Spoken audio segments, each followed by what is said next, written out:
sa re sa sa sa re sa sa sa re sa sa sa ra. Hare re hare hare hare re hare hare hare re hare hare hare ram. Sa re sa sa sa re sa sa sa re sa sa sa ra. Hare re hare hare hare re. Bonjour et bienvenue en Inde, au sud de Bangalore, dans l'ashram Art of Living International.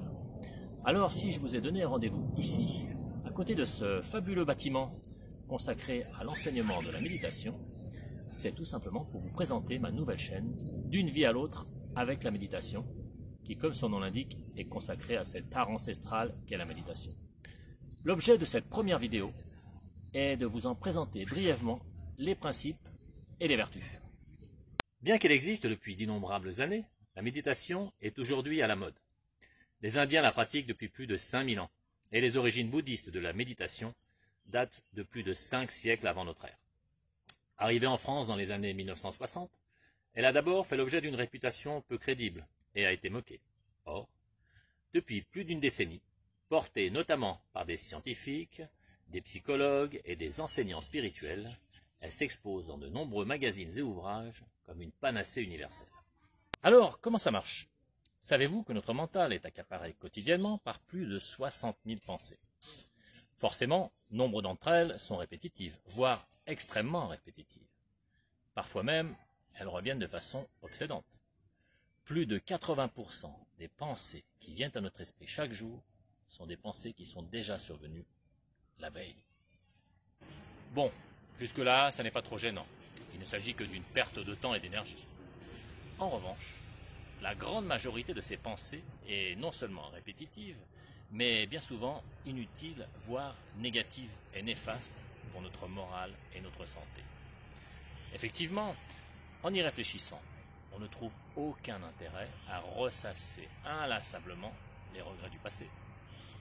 Certes, une prise de conscience de nos erreurs peut nous aider à évoluer et à ne pas renouveler sans arrêt les mêmes méprises. Pourtant, y penser de façon continue et obsessionnelle ne peut qu'entretenir un mal-être et un manque d'estime de soi.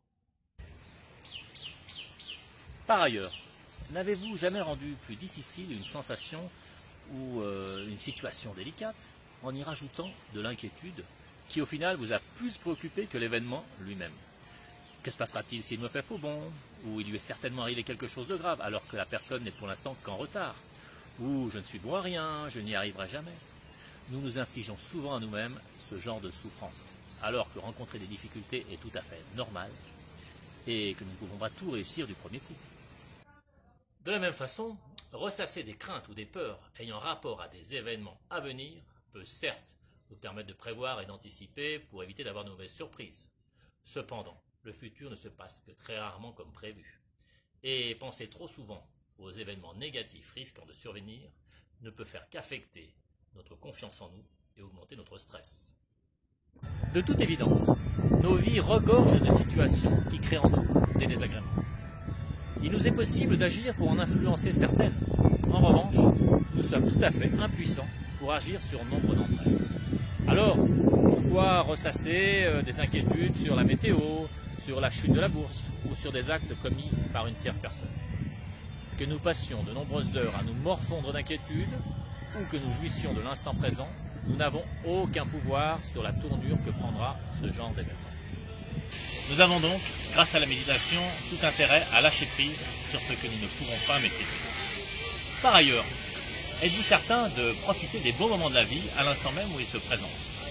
Ne vous est-il jamais arrivé, par exemple, à l'approche de la fin des vacances, de vous morfondre de l'approche reprise du travail plutôt que de profiter des derniers instants de vacances?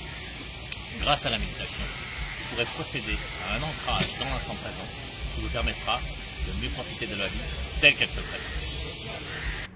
En nous connectant à l'instant présent, seul moment réel dans lequel nous évoluons, nous évitons de le polluer avec des souvenirs désagréables du passé ou les inutiles angoisses d'un avenir que l'on veut absolument maîtriser. Ainsi, nous parvenons à nous libérer de nos dépendances aux circonstances extérieures pour éprouver un bonheur durable.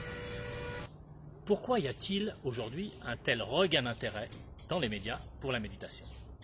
Parce que de nombreuses études scientifiques et médicales ont été réalisées, portées notamment par Richard Davidson, professeur de psychologie, enseignant à l'université du Wisconsin à Madison, John Kabat-Zinn, docteur en biologie moléculaire et professeur de médecine émérite, Mathieu Ricard, moine bouddhiste traducteur du Dalai Lama, docteur en génétique cellulaire, ou Christophe André, psychiatre.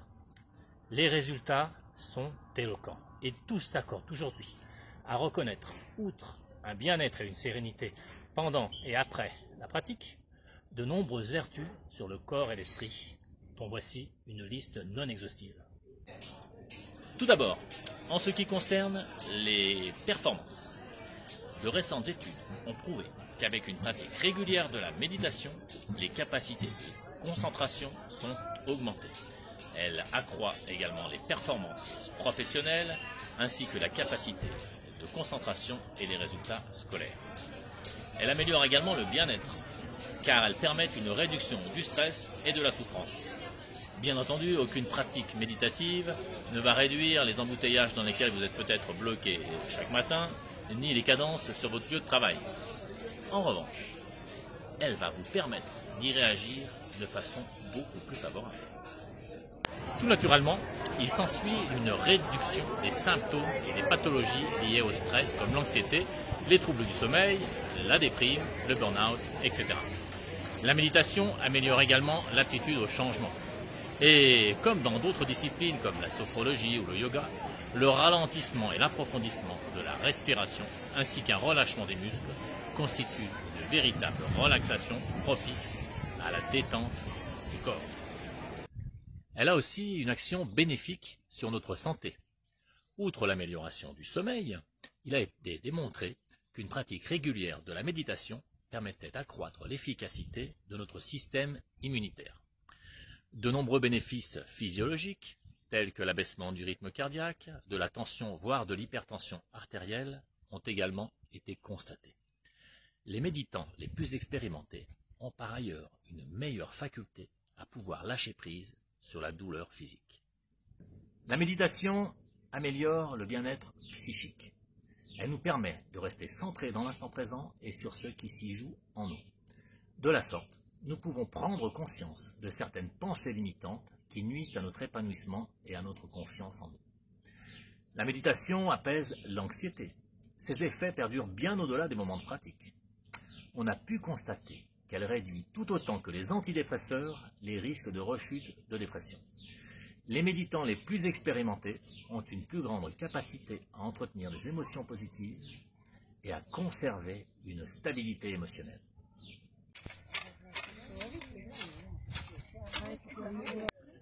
Elle améliore la vie sociale. Il est prouvé que la méditation développe l'altruisme, l'acceptation et l'estime de soi, l'empathie, la gratitude, l'amour, ainsi que les comportements prosociaux. Elle permet également une meilleure gestion de certaines agitations mentales, comme la colère, l'impulsivité, la boulimie. Et de la sorte, elle permet de pacifier la vie avec nos semblables et nous rend plus aptes à gérer les conflits.